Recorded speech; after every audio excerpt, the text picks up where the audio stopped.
I'm honestly sorry for taking so long. The stream was supposed to start a few hours ago, but we got robbed at the office and all those type of things. But that doesn't concern you. So let me get to the breakdown. I'm going to go through the entire card um, from prelims up until the main card. I'm going to try and give you my explanation as to why I picked specific fighters. I made notes for you. I hope I don't rush through them because I'm so late.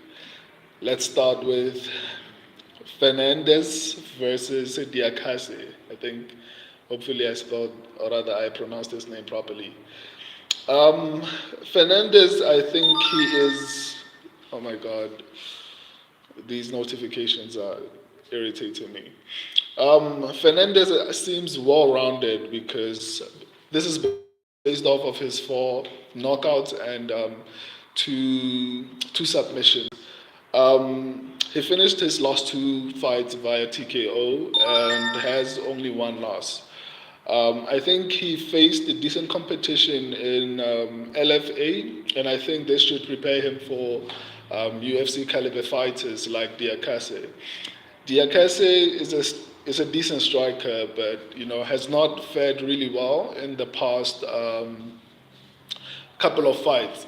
So I don't think that is a good look, and that's a really, really, really bad sign that he will probably lose. I get that people will argue that no, he has fought people like, or rather has lost to people like Fazeev, and all those type of things into a decision. But my take is he didn't get better after that. If he got better after that, then I would argue that yeah, that was a good showing for him. But he actually went on to lose a couple of fights. So for me personally, I don't think Diakase will win this fight because I think in his last six fights he only won two, if I'm not mistaken. Let me check my notes and just verify. Uh, yeah, no, he has lost a lot of fights, so I don't think he's going to win this one. My subscribers went with Diakase. I'm going with Fernandez. On to the next one. Mora versus Ruiz. Um, Mora is extremely well rounded. I think if you watched the contender series, you'll notice that she was really really really good, and the mere fact that he she why do I keep saying he the mere fact that she trains with Jailton Almeida should tell you a lot about how good she is. But my only concern is that the one time that she's faced an experienced fighter, it took her to a split decision. So that might be problematic. However, she's facing Ruiz. Ruiz is not very talented. Ruiz is not very talented. Okay, sorry about that. Call. I wish I would have deactivated all these things before I started the stream. But nonetheless, let me continue. Analysis Mora. Yeah, I think Mora is very well rounded. I think she will be able to take this one, largely because I feel like, as previously mentioned, she trains with Jailton Almeida. She's only had one decision in her career, and it was obviously against an experienced fighter. So outside of that, she's finished all her fights, and I think she looked pretty good at the contender series. Um, On to the next one. Oh, my pick for this one is Mora. My subscribers also picked Mora to actually get the W on this particular fight. Let me turn the page. Let me turn the page. The next fight is Hill versus Gomes. Um, I think Hill is one of those fighters who will forever be on the verge, but will never actually get to that point whereby they are actual contenders. Because she's fought a lot of high level competition, but I don't think it's went really well for her. If you look at her last 10 fights, she lost about 7 of them and only won 3 of her last 10 fights. And on top of that, um, those 3 wins were decisions. So I don't think that's a really good sign. That's a really bad sign. So and on top of that, she is at an age whereby, I mean, is she 40? I think she's somewhere around 40 years. So because of that, I don't think she's going to win. That's why I went with Gomes. My subscribers also picked Gomes to win this particular fight. Petrino versus Bakauskas. This fight is really going to be very interesting because I think Petrina is really talented, but not talented. I think I might have exaggerated there. He's not really talented. He's just good. Let's put it like that. Um, my biggest concern with him is that he's not very good defensively, both when it comes to wrestling and striking. But I think he's good enough to get the win against Bakauskas. Even though I think Bakauskas is a really good fighter, not really good. Maybe I might be exaggerating when it comes to that, but he's a decent fighter. You know, he's got like wins over Paunga and Tyson Pedro, I think. So that's a really good sign. Victor Hugo versus Daniel Marcos. Now this fight, it takes a lot for someone to impress me, right? It takes a lot, not just someone. In general, it takes a lot to actually get me to notice something, or rather to get me saying, "Wow, that was good."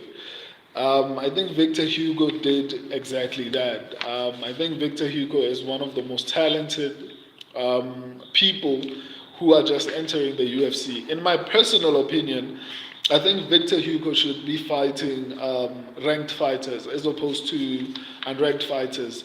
I think the UFC also notices how good he is. That's why they are giving him an undefeated fighter who has 2 wins in the UFC, just to see how good he really is. If you watched the Contender Series, I'm not gonna lie, I didn't know a lot about Victor before he got to the Contender Series. But if you watch the Contender Series, Victor looked incredible. He looked incredible. And even the person that he was fighting, I feel like we are going to see him in the UFC within the next few months, if not a couple of weeks, I guess. But I think he was fighting an incredibly talented prospect. And I think that guy will be in the UFC. But as far as Victor, I feel like if he was a little bit younger, maybe in his 20s, and was undefeated, I think he would have a lot more hype than he actually has now. Of which I think he still does. I mean, the guy has like 13, is on a 13 fight win streak. So the guy has a bit of a hype. But I feel like because he's 33 now, he's almost at the end of his career. That's why I'm saying that he should be fighting ranked contenders, because I think this is actually a future champion, in my personal opinion. I would be shocked, no disrespect to Daniel Marcos, but I would sincerely be shocked if Daniel Marcos somehow beat Victor Hugo. And this sounds crazy because, Marcos has had like 2 fights in the UFC. Victor has never had a fight in the UFC except on the Contender Series. So it might sound crazy that I'm saying this about Victor, despite the fact that he's never had a UFC fight. But I think the guy is that good. I see him fighting for a title in the near future. Hopefully he gets that opportunity as soon as possible. Fakhretdinov versus Dos Santos. Now this is an interesting fight, largely because I think both fighters are extremely talented. My biggest problem is with Dos Santos. I mean, how have you beaten so many high-level fighters? Let me see. He's beaten Max Griffin. He's beaten Benoit Saint Denis. He's beaten Abubakar Nurmagomedov and Sean Strickland. How do you beat the current champion and you're not even ranked? So for me personally, that's a red flag. Like before we even go any further than that, like how do you beat someone who goes on to become the champion and you're not even ranked? So for me, it feels like there's something missing. When he gets close to the top, somehow he crumbles. I don't know what's wrong. I don't know what's missing. But I think because, in my personal opinion, this fight is going to be so closely contested, things like this might factor into who actually ends up getting the win, in my personal opinion. And that's going to be Renard. Um, I forgot to actually mention the picks for the last fight that I was speaking about, that I was breaking down. The subscribers went with Daniel Marcos, and I went with Victor Hugo. On this one, Fakhretdinov, my subscribers and I both picked Fakhretdinov to win this fight, and it only makes sense. I mean, Dos Santos is, I think, around the age of 36. And if you look at all the champions, this is the age that they started losing their championships. Look at Shevchenko, look at Adesanya, look at Usman, look at who else? Whenever anyone hits 35 from middleweight going down, from middleweight to welterweight to lightweight and every single weight class below that, once those people hit 35, it starts to go downhill. Just go back in history, especially dominant champions, and look at specifically when they started to decline. It's usually around the age of 35. 34, 35, that's when a lot of champions start to decline. And this guy, even though he's beaten decent, not decent, a champion, the current champion, I don't think he's going to get this one. So I'm going Renard, and the subscribers also agree. Brenner versus Kruczewski. This one is interesting because initially I picked Ribovics, and I wanted to explain that, but because the fight was cancelled, we move on.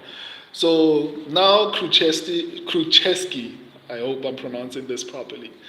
Now it's Kruczewski. To be honest, if it wasn't for the short notice, I would have gone with Kruczewski.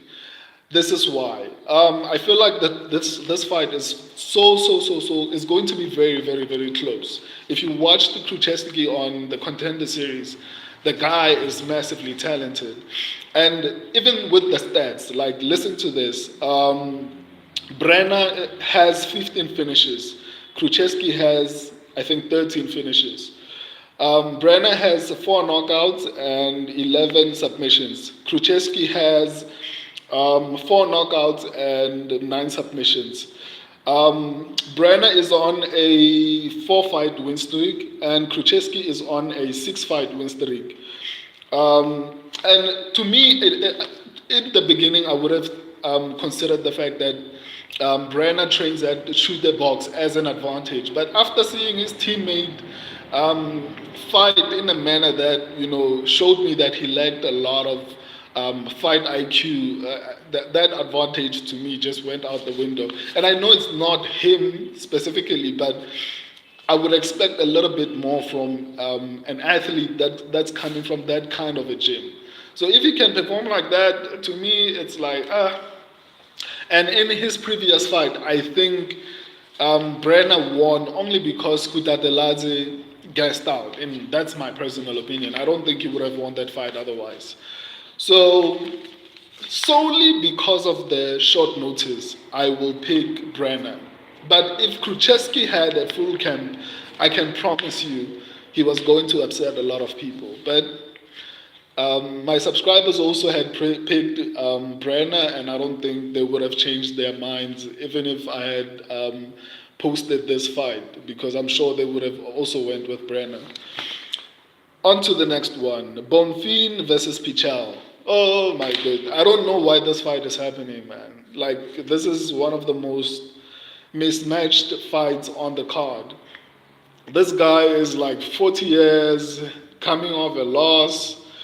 And I get it. The Bonfim brothers are popular, so the UFC is trying to get them to get a couple of wins, especially now because they are going to Brazil. They're trying to push them and maybe get them to get a couple of wins so that they can put them on premium cards because of the fact that they're popular, they will obviously pull in a little bit of an audience. So I get that the UFC is trying to give them a win, especially after what St. Dennis did to Ismail Bonfim, I think. I hope I'm pronouncing it properly. I get it, but a 40-year-old, guys, like, this is not a very good win, in my personal opinion. I honestly don't think this is a good win. This guy is 40, coming off a loss. It's a veteran, basically. So I don't think this is a good matchup. Obviously, I don't know anyone who would not pick Bonfim. Like, he's younger, he's good, he's talented. I'm not gonna lie and say he's not talented. The guy is talented. The Bonfim brothers are talented. I just think that who's it? What's his name? St. Dennis. I just think St. Dennis is a little bit more talented. It doesn't take away from the fact that the Bonfim brothers are extremely talented. In my personal opinion, I just think he ran into St. Dennis too early in his career. So I guess maybe that's what they're trying to do with this guy who's 40 years old. But this is, in my personal opinion, messed up. On to the next one. Obviously, everyone picked Bonfim. I think it goes without saying. If you hear a sound in the background, I'm busy turning my notes. I made a couple of notes. Vieira versus Petrosian. A lot of people are questioning why I picked Vieira on this particular fight. Here's why. My thing is, I think he has a lot of ways to win as opposed to Petrosian, right? Petrosian is an incredible striker, and that's where it ends. And I personally feel like Vieira is decent enough on the feet in order to survive, in order to find openings on the ground. I see that some of you are texting. I just want to focus. I'll reply once I'm done here. I think Vieira is talented, or not talented. I'm throwing around the word talented too much. I think Vieira is good enough to survive on the what do you call it, on the feet, in order to find opportunities on the ground. That's how I see it. Obviously, it concerns me that he's fighting Petrosian, because Petrosian is no slouch, and especially because I've been hearing he went to Russia or something like that in order to work on his wrestling, because I've seen in the past that Petrosian has been struggling with grapplers. So I guess that's the only thing that concerns me. But personally, the reason I picked Vieira is because I think he has more ways to win.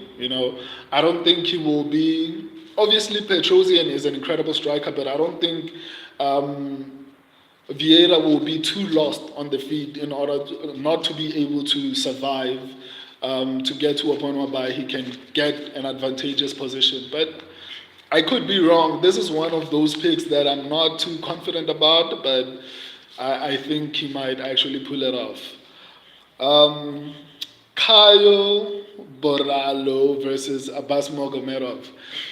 This one is a very, very, very, very, very, very interesting fight. As far as the previous picks, obviously I picked Vieira. The subscribers picked, what do you call him, Petrosian. Caio versus Abbas. Here's my thing, right? People are remembering that Abbas lost to Strickland. But no one is highlighting the fact that this guy was actually beating up the current champion in the first round. I don't know why everyone is suddenly forgetting that particular point, because Magomedov was actually beating Strickland in the first round. If it wasn't for his gas, he would have won that fight. Like no argument. If he was able to keep that pace up until the final round, he would have won that fight. We would be talking about a very different story right now. Probably he would be the champion if he had enough gas. Um, I think Abbas is as talented, okay, maybe not as talented as Shara Bullet, the guy who made his debut at UFC 294, yes. Um, Maybe not as talented, but I think he is on that level, in my personal opinion. He just needs to work on his, what do you call it, on his gas tank. So people are forgetting that this guy was actually beating up Strickland in the first round. Like let's sit on that. This guy was actually beating the champion in the first round, and the only reason he lost is because he gassed out. So essentially, Strickland didn't beat him; he beat himself because he didn't come prepared. Obviously, he's used to actually finishing fights in the first round, so maybe he felt like, I would do the same thing with this guy. It's the UFC, and not just anyone in the UFC, a ranked fighter. So obviously he underestimated him. Maybe, I don't know. But my problem here is that despite the fact that I think Abbas is really, really talented, um, was saving his head. No, okay, I'll respond to you guys. Let me not get distracted. Um, the thing is, I think Kyle will win. That's my pick, and that's the subscribers' pick. Largely because I think he has more ways to win. It's the same reason as Vieira. It's not only on the ground; he's also good on the feet. And very, in my opinion, he's equally good on the feet. Obviously, more good on the ground, but on the feet, he's actually good. So I think even though Abbas is a dynamic striker, the fact that he guesses, even though maybe he might be able to work on it, I don't know if he's going to be able to fix it in such a short period of time. But maybe he might surprise us. Cyril Gahn was taken down by John Jones in a very short period of time. But let me not compare John Jones with this particular fight. But nonetheless, I don't know if he's going to improve enough to be able to actually beat Caio, who has so many options to actually win this fight. It's not just going to be striking. He actually has the ability, more so than Vieira. This is the reasoning I used to choose Vieira. But Caio is on another level, in my personal opinion. So he's going to, and he is younger, So I think Caio is going to be able to win this one. I don't know how. Maybe he's going to have to take him to the ground and just wrestle him up until the fight ends. But I don't think it's going to get to a decision, largely because of Abbas's gas tank. It's not it's not very good. Hopefully it improves. It improves because we've seen how good this guy is. So hopefully, I'm hoping it improves because I see glimpses of Shara in Abbas. I see glimpses of Shara Bullet. I see glimpses of him. So if he can improve his tank, I think Abbas is going to be a really serious problem in that particular division. Because, like I said in my previous, I don't know if I broke down the UFC 294, but I remember saying something like, I think Shara is going to be significantly better than Pereira or Israel Adesanya, largely because those two fighters, when you look at how they fight and when you look at their kickboxing, it's largely leg kicks. They're not as dynamic as Abbas or Shara. So I think these two need just experience and improvement, and I think they will get to that level. And unlike Strickland, unlike Izzy and Pereira, these two actually have a ground game. So that's essentially why I'm comparing them, or rather saying they have the ability and they have the potential to surpass Izzy and Pereira, but I guess we'll just have to wait and see. But as far as my pick, I'm going Kyle, and my subscribers are doing the same thing. On to the next one, Nascimento versus Mayers. I think, here's another one. I think people are forgetting, or people were not paying attention because we were in the pandemic, right? This fight actually has happened, And Nascimento actually finished Mayes in the second round with a submission. I can't quite remember what type of a submission, but this fight actually happened. I don't think people are aware of that particular thing, because I respond to every comment, by the way, on the channel, and I speak to everyone. So I've heard a couple of people saying, no, Mayes, I should put some respect on Mayes. Mayes is going to finish this guy and all those type of things. For me, it looks like Anthony Smith versus Ryan Spann. I don't know. I don't think this fight is going to go any differently. Maybe Mayes might come back improved, but I don't see it going any differently, in my personal opinion. The same way Ryan Spann versus Anthony Smith has been playing out. They fought for the second time, and still Ryan Spann lost. So for me personally, I don't see this fight going any differently than it did in the first time, in the first time they fought in 2020. Largely because I think Nascimento is really, really good, and I think it's difficult for strikers to improve enough to a point whereby they are able to overcome, except maybe Leon Edwards, one of the few people who've managed to actually improve after losing to a wrestler. Is the only person that I can think of is Leon Edwards.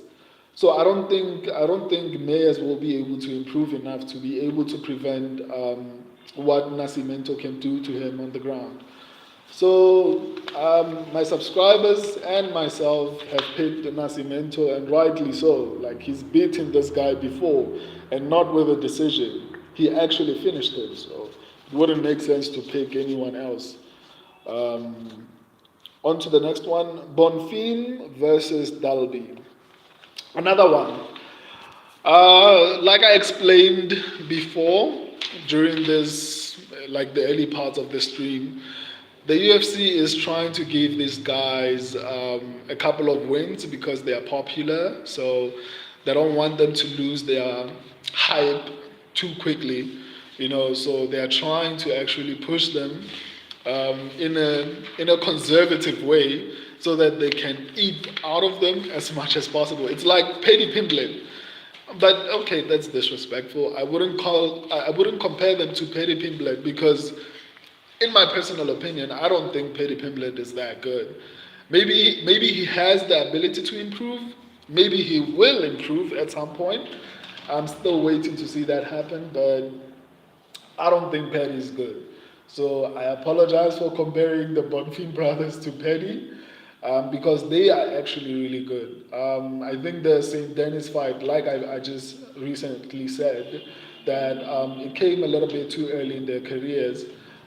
So maybe that's why they're trying to take it a little bit slow, because obviously if they are popular, they're going to be able to sell certain fights and maybe pay-per-views or whatever the case is. So yeah, even though Dalby is coming off of 3 consecutive wins, I don't think the Bonfim brothers are going to need anything more than a round. I don't think these two guys are going to need anything more than a round. I think both Bonfim brothers are going to end these fights in the first round. That's my personal opinion. I don't think this fight goes beyond the first round, especially the opening fight. Ismail Bonfim versus Ving Pichel or something like that. That fight is not going past the first round. This one, maybe it might go to the second round, and that's a big maybe. So obviously, my pick and my subscribers' picks are the Bonfim brothers. Well, yeah, Gabriel Bonfim. The main event. A lot of us, myself included, are treating this as a foregone conclusion that Derrick Lewis is going to lose. That's what that's the consensus among fans and a lot of people watching, that Derrick is going to lose this fight. That's how I felt when Lewis was fighting Curtis Blades, right? I was like, no way Lewis is going to beat Blades. It's going to be Cyril Gane versus Blades for the interim title. And then what happened? He got knocked out. So Lewis is a veteran and he knows how to find his shots because he knows he's not very good on the ground. So he makes sure that he puts you out before you can implement your game, right? So, but also another thing is that I think Almeida obviously is a little bit more technical when it comes to takedowns. I think Blades was and still is sloppy, with his takedowns. He shoots very carelessly, and he what do you call it? He shows you that he's coming, right? So I think maybe that's one of the reasons why he got knocked out. But nonetheless, even in his previous fight, when Lewis knows that as quickly as possible, that's when he's most was desperate. And I think that's what actually got him the win against Curtis Blades, because he knew if this guy takes me to the ground, then it's over. Because Lewis is not known for getting up from. So he knows that. I don't know, because now he's lost a lot of weight. He seems a little bit improved, which is sad because I feel like it's a little bit too late. He should have done this a little bit earlier in his career. So I think he's doing the right things at the wrong time. Like if he had done this in his prime, Lewis could have became a champion. But now the heavyweight division is becoming one of the most most talent stacked divisions. With people like Sergey Pavlovich, Cyril Gane, Tom Aspinall, like all these people are incredibly dangerous, and there's no way Lewis ever gets to the top 5 ever again. So with that being said, I was just highlighting the fact that Lewis is going to be very dangerous. I wouldn't be shocked if he somehow gets a knockout, because he becomes extremely dangerous. I think the fights that he loses are the fights that he thinks he's going to win. Like with Taito Ivasa, who I also don't think is top 5 material at this point. Maybe he can improve to that point, but since he got to the top 5 by beating Lewis, and he's never beaten anyone else ever since. So I think Lewis also underestimated that particular fight, and he actually got finished. So the fights that he feels like he's going to lose, he becomes desperate, and a desperate Lewis is a dangerous Lewis.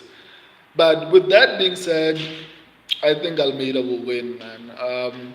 Even though Almeida has had a problem with knockouts before, but I think he's grown into an incredible fighter. It'll be interesting to see how this fight plays out, but it's not as black and white as people make it out to be. I think this is going to be a little bit more difficult than people are making it out to seem. But obviously, I'm going with Almeida, and the subscribers are going with Almeida as well. Yeah, this is going to be the end. Okay, I'm going to respond to your streams, to your questions first, or rather your texts. But I'm going to start doing breakdowns every single week on Friday, the card. So after this coming card, I'll be doing. Oh, I'm receiving messages. I'm sorry, guys. I hope it's not disturbing the connection. So I'll be doing after 2 days after the card. Takedown defense, I imagine. I firmly believe that Strickland was saving his tank. I don't think so. I don't think Strickland was saving his tank. I think Strickland was essentially losing that fight. He didn't know that Abbas would lose his gas tank. I don't actually think Strickland was saving his tank. Go watch that fight again. Like, Abbas was actually beating Strickland. He wasn't saving his gas tank. MMA fighting. Hi, dude. I know I see you a lot in the comment section. So, hi. I'm about to leave. I'm not very interactive right now because I'm still learning how to do this, and I want to do this properly. That's why I respect you guys enough to write down and write notes and actually break down these fights. I don't just take a camera and just say stupid things to you guys. I actually write down notes. It's actually 5 pages. Here they are. So like it's not me just trying to just say stupid things. And as you've seen, my prediction accuracy is around 70 to 90%. So I actually take a lot of time. Once I get enough time, because now the only issue that I think is preventing me from getting 100% is because I don't actually watch fights. When I make my predictions, right, I don't look at tape basically. I look at information. I don't look at fights themselves. So usually a lot of the fights that I've actually picked and actually been successful in my picks, that's why I have an average minimum is 70. The worst day was when I got like 60% accuracy. On average is 70% or above. So I usually don't have enough time to actually look at fights. So obviously, as the channel grows, I'll be able to have that time to actually look at the fight and actually improve my prediction accuracy. But yeah, I'll be doing this every week. I'm looking forward to UFC 295. Let me see. Tweezy Reach, yeah, I remember, but he seemed reserved for sure. Sean also is a slow starter. Yeah, I agree. I agree with that, right? I agree that Sean Strickland is a very slow starter, especially recently because he's gotten like big main events. But for me personally, I don't feel because he was almost finished, like in that particular round. I feel like he was in danger. I don't know how you saw it, but I felt like he was in a bit of danger. I wish I did that for Bedoya.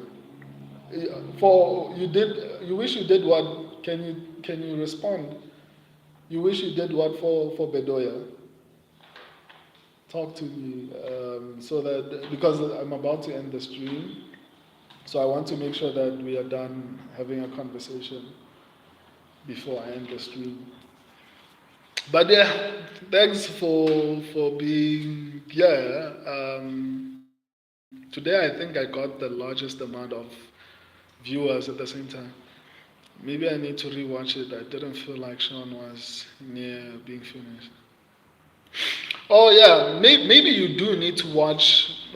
Maybe I also need to watch the fight again because I also thought Abbas would win that fight against Strickland, but I was wrong. So maybe I also need to watch that fight. But as far as memory goes, because I only watched it once, but as far as my memory goes, I remember him actually beating up.